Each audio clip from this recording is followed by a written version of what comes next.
Hi mga ka-sower no. So nami-miss kong mag voice over kaya voice over mo ako ngayon. Ayan, magandang buhay mga ka-sower, mga kamananahi, mga katrabaho. So ayan, folder po ang aking ginagamit dyan sa bias. Hindi po kagaya dati na mano-mano lang, walang folder. So ang aking pong ginagawa dyan ay collar po siya ng polo. So kailangan naka-folder po talaga yung ano, para parehas yung lapad ng bias. So kino-combine ko po dyan ng ano, bias at yan po, tuloy-tuloy lang ang trabaho. Ang ganyang mga trabaho po ay talaga pong pinagsisikapan ko po dahil wala po akong skill at pinag-aralan. So pinagsikapan ko talaga siyang matutunan at hanggang sa nakuha ko na po yung ano, yung tamang pagtahi.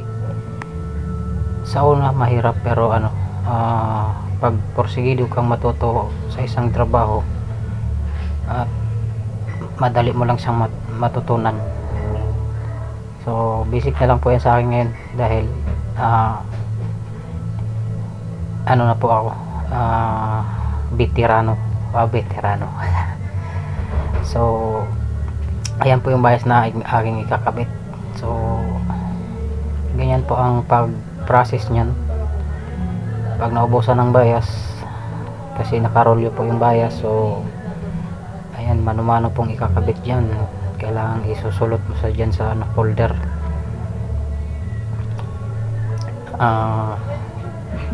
Yung mga ganyang gawa hindi mo man yan makuha agad sa unang pag-upo, pero pagka nakuha mo na ang tamang timing, pag hawak, pag tahi, madali na lang yan sa iyo pagka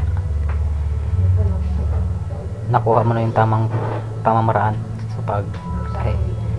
So iba-iba yung ano, iba-iba yung proseso sa pagtahi dahil iba-iba naman ang operasyon. So kailangan talagang ano, sumunod at makinig sa turo ng ano, nakakataas sa'yo sa supervisor para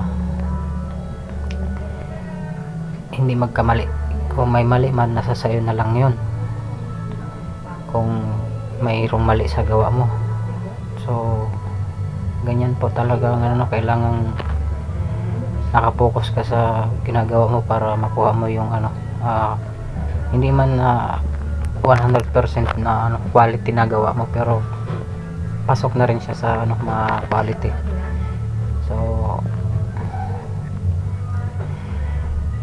tiyaga lang din sa paggawa dahil sa mga ganyang gawain, kung talagang hindi mo tiyagaan ang pag upo at paggawa, ay talagang wala kang ano, kukunti lang din ang iyong sasahurin, kasi ikaw yung gumagawa ng iyong sasahurin dyan. Dahil sa mga ganyang labanan, pakyawan, ikaw talaga ang magagawa ng sarili mong ano, sahurin pagdating ng Sabado. Yan, maraming salamat sa inyong patuloy na pagsuporta sa aking mga ina-upload, no? At sana po ay share po sa aking video para sa paggawa ko po ulit ng mga ganitong mga video at i-upload ko po. Maraming salamat po sa inyong patuloy na suporta at like at share lang po ang aking hinihingi sa inyo.